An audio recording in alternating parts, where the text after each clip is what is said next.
조선왕조 500년. 그 긴 세월 동안 수많은 왕과 신하들이 역사의 무대 위에 올랐습니다. 그런데 오늘 우리가 이야기할 주인공들은 왕도 아니고 정승도 아닙니다.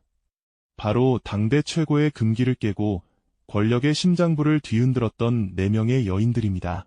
한 여인은 신분의 벽을 넘어 사랑을 줬다가 참수형에 처해졌습니다. 또 한 여인은 노래 한 곡으로 폭군의 마음을 사로잡아 조선 전체를 공포로 몰아넣었습니다. 세 번째 여인은 후궁의 몸으로 정승들을 무릎 꿇게 만들었고, 네 번째 여인은 조선 역사상 가장 유명한 사약 한 잔으로 삶을 마감했습니다. 이 네 여인의 공통점은 무엇일까요? 그리고 조선이라는 철저한 남성 중심의 사회에서 이들은 도대체 어떻게 그토록 강렬한 흔적을 남긴 것일까요? 오늘 조선 역대급 스캔들을 일으켰던 4명의 여인을 만나보겠습니다. 첫 번째 여인, 어우동.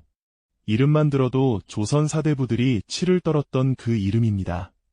1480년 성종 11년의 일이었습니다. 한양 도성 안에 전대미문의 사건이 터졌습니다. 종친의 아내, 즉 왕족과 결혼한 양반 부인이 무려 수십 명의 남자들과 불륜관계를 맺어왔다는 사실이 발각된 것입니다. 조선왕조실록은 이 사건을 두고 나라를 온통 떠들썩하게 한 추문이라 기록하고 있습니다. 어우동의 본명은 박씨였습니다. 그녀의 아버지 박윤창은 당당한 양반이었고, 그녀 역시 처음에는 왕실 종친인 이동에게 시집을 가며 평범한 사대부 부인의 삶을 시작했습니다. 하지만 어우동에게 있어 그 결혼은 단순한 안식처가 아니었습니다.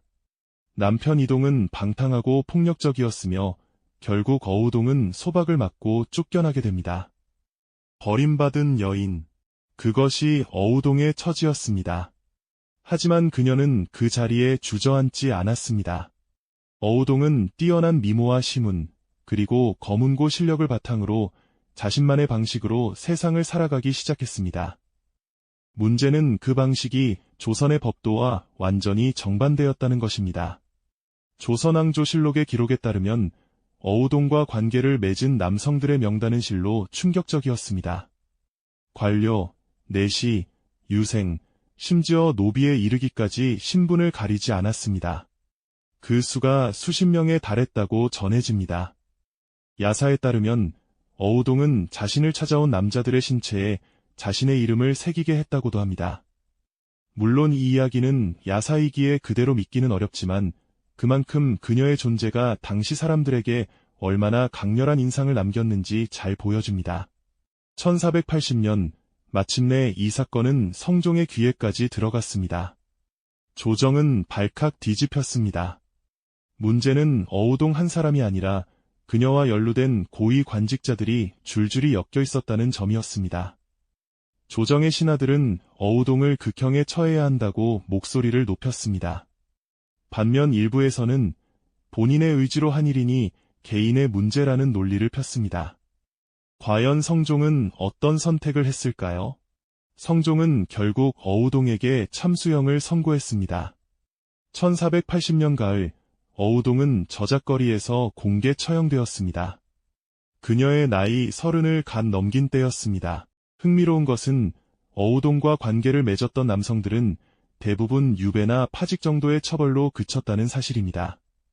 같은 행위를 했지만 여성에게만 목숨으로 죗값을 치르게 한 것입니다. 이것이 조선이라는 사회의 민낯이었습니다. 어우동은 스스로 선택한 삶의 대가로 죽었지만 과연 그 선택이 오롯이 그녀만의 잘못이었는지는 오늘날에도 생각해볼 문제입니다. 두 번째 여인, 장녹수. 폭군 연산군의 총애를 한몸에 받았던 여인입니다. 1504년, 연산군 10년. 조선의 궁궐은 공포로 가득 차 있었습니다. 갑자사화로 수백 명의 선비들이 죽거나 귀양을 갔고 왕의 눈 밖에 나면 하루아침에 목숨을 잃는 시대였습니다. 그 폭군의 옆에는 항상 한 여인이 있었습니다. 바로 장녹수였습니다. 장녹수의 출신은 천민에 가까웠습니다. 중인 집안 출신으로 한때 노비의 첩이었다는 기록도 있습니다. 하지만 그녀에게는 남다른 재능이 있었습니다. 노래였습니다. 조선왕조실록은 장녹수에 대해 이렇게 기록합니다. 나이는 이미 30이 넘었으나 얼굴은 어린아이 같았고 노래 솜씨는 타의 추종을 불허했다. 연산군은 우연히 그녀의 노래를 듣고 단번에 빠져들었습니다. 그것이 두 사람 비극의 시작이었습니다. 연산군은 장녹수를 수건으로 책봉하고 이후 수경의 자리까지 올렸습니다. 그리고 장녹수는 그 총애를 절묘하게 활용할 줄 알았습니다. 그녀에게 잘못한 관리는 하루아침에 유배를 갖고 그녀의 청을 들어준 사람은 벼락승진을 했습니다. 공식 기록에 따르면 연산군은 장녹수를 위해 나라의 재물을 사치스럽게 쏟아부었습니다. 하지만 장녹수는 한 가지 중요한 사실을 간과했습니다. 폭군의 총애는 언제나 한시적이라는 것을. 1506년 9월 중종반정이 일어났습니다. 연산군이 하룻밤 사이에 폐위되던 바로 그날 장녹수 역시 붙잡혔습니다. 반정 공신들은 장녹수를 저작거리에서 처형했습니다. 조선왕조실록은 그날의 광경을 이렇게 전합니다. 백성들이 돌을 던지며 욕설을 퍼부었다. 한때 왕의 곁에서 온갖 영화를 누렸던 여인의 최후였습니다. 장녹수를 단순히 폭군을 등에 업은 간악한 여인으로만 볼 수 있을까요? 물론 그녀가 연산군의 폭정에 편승의 사익을 취한 것은 사실입니다. 하지만 한편으로는 아무런 배경도 없었던 천민 출신의 여인이 스스로의 재능 하나로 궁궐의 정점에까지 오른 인물이기도 합니다. 그 삶 자체는 참으로 조선이라는 시대와 어울리지 않는 드라마였습니다. 세 번째 여인, 정난정. 아마 앞에 두 여인보다는 조금 생소하실 수도 있겠습니다. 하지만 조선 중기 역사에서 이 여인의 영향력은 실로 엄청났습니다. 정난정은 어머니가 관기 출신인 서얼이었습니다.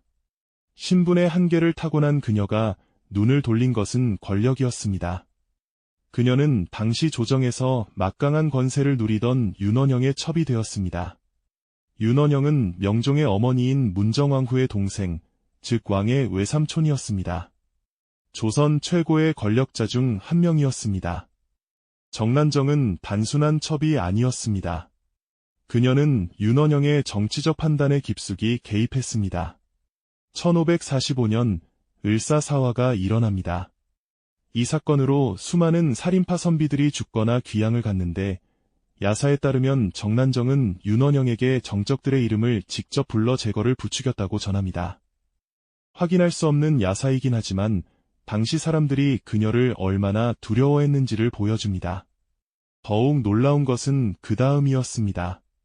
정난정은 윤원영의 본처를 모함하여 끝내 쫓아냈고 1550년 스스로 정실부인의 자리에 올랐습니다. 서얼 출신의 여인이 명문가의 정실이 된 것입니다. 조선의 법도가 정면으로 깨진 순간이었습니다. 하지만 1565년 문정왕후가 세상을 떠나면서 상황은 급변했습니다. 윤원영의 권력은 일거에 무너졌습니다. 관직을 박탈당한 윤원영이 낙향하자 정난정은 자신에게 다가오는 파멸을 직감했습니다. 마침내 그해 정난정은 스스로 독을 마시고 생을 마감했습니다. 조정의 처벌보다 먼저 자신의 손으로 끝을 선택한 것입니다. 정난정의 삶은 한 가지 질문을 우리에게 남깁니다. 신분의 한계를 타고난 여인이 그 벽을 넘기 위해 택한 방법이 권력자의 그늘이었다면 그 선택을 우리는 어떻게 바라봐야 할까요?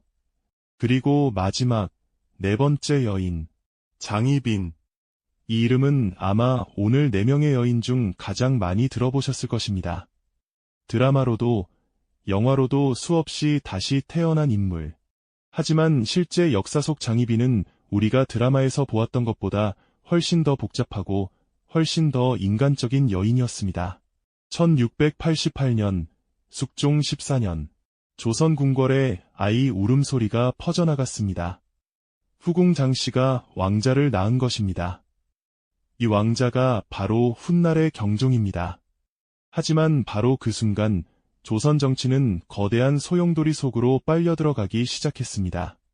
장희빈의 출신은 역관 집안이었습니다. 오늘날로 치면 통역관 가문이니 나쁘지 않은 집안이었지만 사대부 가문에는 미치지 못했습니다. 그런 그녀가 궁녀로 입궁한 것은 숙종 초반의 일이었습니다. 뛰어난 미모와 총명함으로 숙종의 눈에 든 장씨는 빠르게 왕의 총애를 받게 됩니다. 하지만 당시 집권 세력이었던 서인들은 장씨의 세력이 커지는 것을 극도로 경계했고 결국 장씨는 한 차례 궁 밖으로 쫓겨나는 수모를 겪기도 합니다. 그러나 숙종의 마음은 변하지 않았습니다. 장씨는 다시 입궁했고 마침내 왕자를 낳으면서 희빈의 자리에 오릅니다. 그리고 1689년 기사왕국이 일어나면서 상황은 급격하게 뒤집어집니다. 남인이 집권하면서 서인 세력이 대거 축출되고 장희빈은 마침내 왕비의 자리에까지 오르게 됩니다. 역관 집안 출신의 여인이 조선의 국모가 된 것입니다. 실로 전대미문의 일이었습니다. 조선왕조실록은 당시의 분위기를 이렇게 전합니다.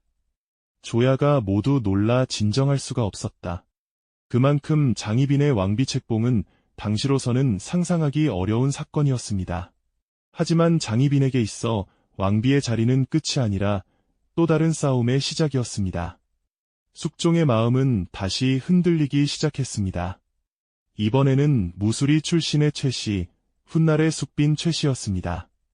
숙종의 총애가 최씨에게로 기울자 장희빈은 점점 불안해졌을 것입니다. 1694년 갑술왕국으로 권력의 추가 다시 서인 쪽으로 기울었습니다. 장희빈은 왕비의 자리에서 다시 희빈으로 강등되었고 인현왕후가 복이 되었습니다. 그리고 1701년 인현왕후가 병으로 세상을 떠나자 상황은 결정적으로 악화됩니다. 숙종은 장희빈이 인현왕후를 저주하기 위해 궁안 곳곳에 신당을 차리고 무속의식을 행했다고 판단했습니다. 조선왕조실록과 숙종의 어제, 즉 왕이 직접 쓴 기록에는 취선당 서쪽 행각에서 신당을 발견했다는 내용이 상세히 기록되어 있습니다. 이것이 사실인지 아니면 정치적 모함인지에 대해서는 오늘날까지도 역사학자들 사이에 논쟁이 계속되고 있습니다. 1701년 10월, 숙종은 장희빈에게 사약을 내렸습니다.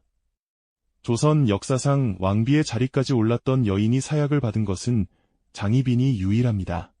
그녀의 나이 40을 간 넘긴 때였습니다. 장희빈은 정말 악인이었을까요? 인현왕후에게 저주를 퍼부은 질투의 화신이었을까요? 아니면 남인과 서인이라는 거대한 당쟁의 소용돌이 속에서 정치도구로 이용되다가 버려진 희생양이었을까요? 역사학자들의 시각은 엇갈립니다. 한편에서는 장희빈 스스로가 정치에 깊이 개입해 반대파를 탄압했다고 봅니다. 실제로 기사왕국 당시 서인들이 대거 죽거나 유배된 것은 부정할 수 없는 사실입니다. 하지만 다른 한편에서는 숙종 자신의 극단적인 정책 변화와 당쟁 구조가 모든 비극의 근본 원인이었으며 장희빈은 그 불꽃 속에 던져진 한 인간이었을 뿐이라는 시각도 있습니다. 이제 오늘의 네 여인, 어우동, 장녹수, 정난정, 장희빈을 한자리에 놓고 바라봐 봅니다. 이들에게는 놀라운 공통점이 있습니다. 첫째, 모두 조선이 정해놓은 여성의 자리를 거부했습니다. 둘째, 모두 남성이 독점하던 권력과 욕망의 영역에 뛰어들었습니다. 셋째, 그리고 모두 비극적인 최후를 맞이했습니다. 우리는 이 여인들을 어떻게 기억해야 할까요? 단순히 법도를 어긴 죄인으로? 아니면 자신의 방식으로 시대와 싸운 인간으로? 조선은 철저하게 규범으로 작동하는 사회였습니다. 그 규범 안에 순응하면 살아남고 거부하면 죽었습니다. 그 구조 속에서 이 여인들이 보여준 행보가 선택의 문제인지 아니면 구조의 문제인지 우리는 한 번쯤 진지하게 생각해 볼 필요가 있습니다. 흥미롭게도 이 네 여인과 비슷한 인물은 동아시아 역사 어디에서든 찾아볼 수 있습니다. 중국의 측천무후는 당나라에서 여왕제의 자리에까지 올랐고 서태후는 청나라 말기 수십 년을 실질적으로 지배했습니다. 하지만 조선에서는 그 어떤 여성도 그 정도의 공식적인 권력을 얻지 못했습니다. 조선의 체제가 얼마나 촘촘하게 여성의 공간을 제한하고 있었는지를 역설적으로 보여주는 지점입니다. 오늘 우리가 만난 네 여인의 이야기는 단순히 오래된 과거의 스캔들이 아닙니다.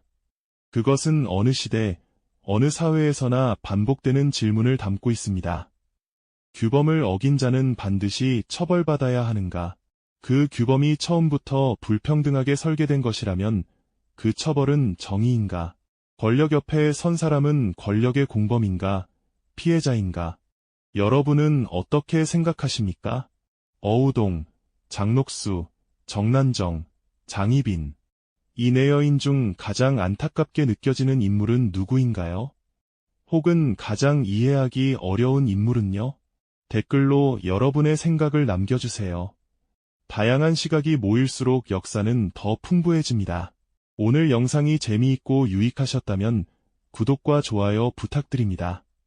구독자 여러분 덕분에 이 채널이 계속해서 조선 역사에 숨겨진 이야기들을 발굴할 수 있습니다.